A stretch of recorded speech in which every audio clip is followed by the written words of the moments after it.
وہ تو چیخیں چلائیں گے صرف، مینڈیٹ ان کا ڈاکہ ڈال کے ملک پہ قبضہ کیا گیا ہے۔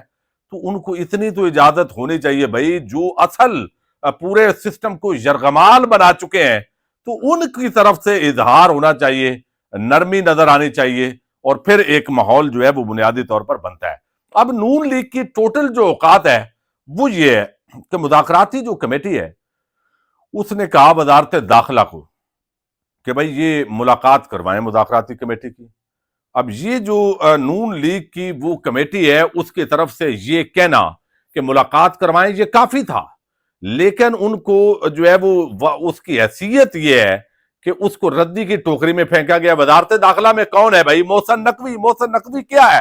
اسٹیبلشمنٹ۔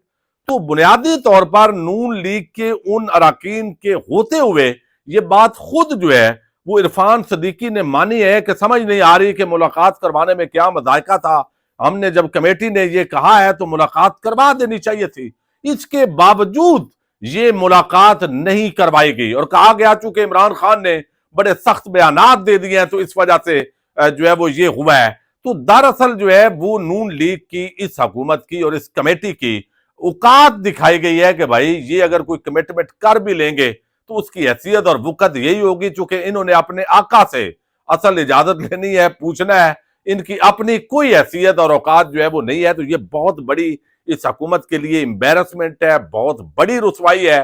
لیکن بہرحال وہ سارے چیزیں جو ہے اس طرف چلے ہیں، اور نون لیگ کی پالیسی جو نجم سیٹھی ہے ان کی یہ بات بڑی وزنی ہے کہ انہوں نے پالیسی یہ رکھی ہوئی ہے کہ بھائی کچھ لوگوں نے پی ٹی آئی کو جو ہے وہ لتاڑ کے رکھنا ہے اور کچھ نے کہنا ہے نہیں مذاکرات ہونے چاہیے، اور اس کمیٹی کے کھیل کے اندر دراصل جو ہے وہ یہ سارا الجھانے کی جو کوششیں ہیں وہ ہو رہی ہیں۔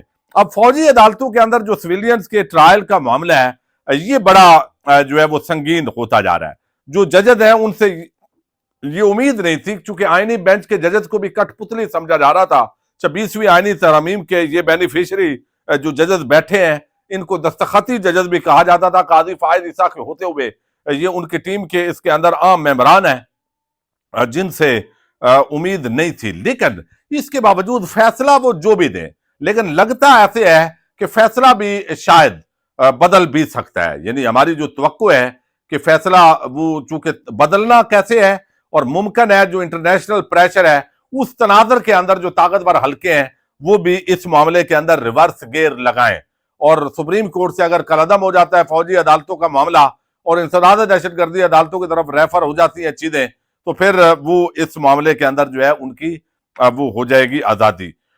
اب یہاں پہ وہ کہتے ہیں جاہد صاحب مندوخیل صاحب اور کل حسن رضوی صاحب نے بڑے عام سوالات اٹھائے ہیں۔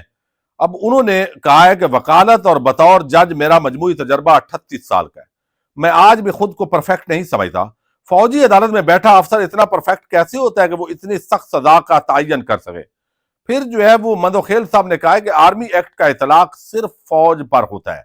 جسٹس مسرت ہلالی نے ریمارکس دیے کہ میری معلومات کے مطابق کیس کوئی اور سنتا ہے اور سزا جزا کا فیصلہ کمانڈنگ افسر کرتا ہے۔ جس نے مقدمہ سنا ہی نہیں وہ سزا جزا کا فیصلہ کیسے کر سکتا ہے؟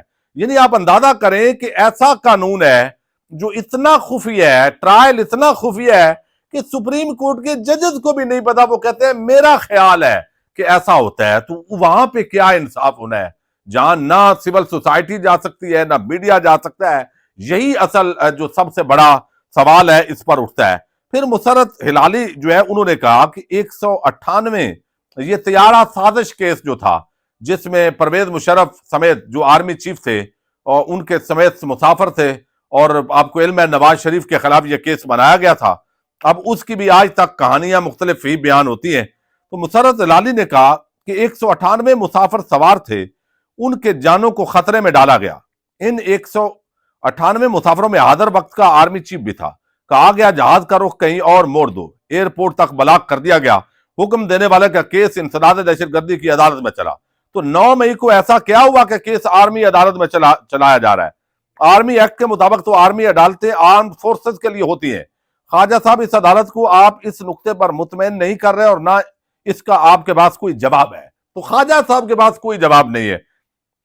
اچھا، دوسری طرف جو ہے وہ انہوں نے کہا کہ ملٹری کورٹس میں جو افسر ٹرائل چلاتا ہے، یہ بات میں کر چکا ہوں، فوجی عدالتوں میں سویلینز کے ٹرائل کے خلاف جو معاملہ ہے، مندوخیل صاحب نے کہا کہ فوجی عدالتوں کے فیصلے کے خلاف اپیل ایک حد تک سنی جا سکتی ہے، اپیل میں صرف بدنیتی اور دائرہ اختیار دیکھا جا سکتا ہے، فیصلے کے خلاف اپیل میں میرٹس زیر بحث نہیں آ سکتے۔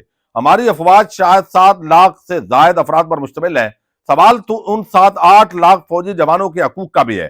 ہم یہاں عام شہری اور فوجی جوان سب کو انصاف دینے کے لیے بیٹھے ہیں، فوج میں جن کے خلاف فیصلہ آئے ان کو بھی دوسری عدالتوں میں اپیل کا حق ہونا چاہیے۔ اچھا، یہ بنیادی جو اصول ہے اور انصاف کا میرٹ انہوں نے بیان کیا ہے۔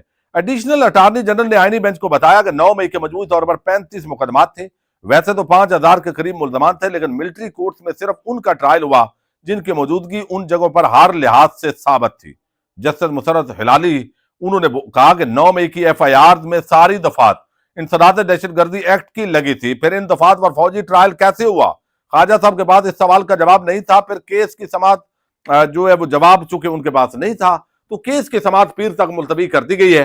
تو بظاہر جو ججز کے اس وقت تک چونکہ ابھی دوسری طرف سے دلائل آنے ہیں، دیکھیے ابھی تو جو وزارت دفاع کا وکیل ہے وہ اس آئینی بینچ کے ججز کو مطمئن نہیں کر سکا۔ اب پتہ نہیں، اگر ویسے ہی وہ جواب تو نہیں آیا، لیکن اس کے باوجود اگر ججز فیصلہ کوئی ایسے ہی دے دیں کہ بھئی یہ ٹھیک ہے فوجی عدالت اب چونکہ ہو گیا ہے تو یہ بھی اور گول مول کریں تو وہ علیحدہ معاملہ ہے، لیکن دوسری طرف سے ابھی دلائل آنے ہیں اور ججز کو یہ ادراک ہے کہ ایک طرف انٹرنیشنل پریشر ہے اور دوسری طرف جو ہے وہ پاکستان کی عوام بھی یہ سارا کچھ دیکھ رہی ہے، وکلاء، سول سوسائٹی یہ سمجھتی ہے کہ یہ آئینی بینچ اس ملک کی عوام کو انصاف نہیں دے گا۔ تو یہ سارا جو پریشر ہے، اب یہ لازمی بات ہے اگر ان کو زیادہ زور دیا گیا تو جس مقصد کے لیے یہ آئینی بینچ بنایا گیا ہے تو شاید وہ پورا کرنے کے لیے ججز دے سکتے ہیں، لیکن اگر ان کو تھوڑا سا کھلا چھوڑا گیا، آزادی دی گئی تو پھر آئین اور قانون کے مطابق بھی فیصلہ آ سکتا ہے۔ تو عمران خان کا جو موقف ہے دن بدن، آج جیسے جمعہ کا دن ان کے لیے اس حوالے سے مبارک ہے کہ ان کا جو موقف ہے وہ ہر دن کے اندر جو ہے وہ آنے والے دن کے اندر روز روشن کی طرح عیاں ہوتا جا رہا ہے کہ کیسے مقدمات بنائے گئے، کیسے ٹرائل کیے جا رہے ہیں، کیسے یہ سارا کچھ معاملہ کیا جا رہا ہے، اور اس سے نظام انصاف جو ہے وہ تباہ و برباد کر کے رکھ دیا گیا ہے۔ دیکھتے ہیں اب اس کیس کا الٹیمیٹ جو فیصلہ ہے وہ کیا آتا ہے۔ پاکستان زندہ باد۔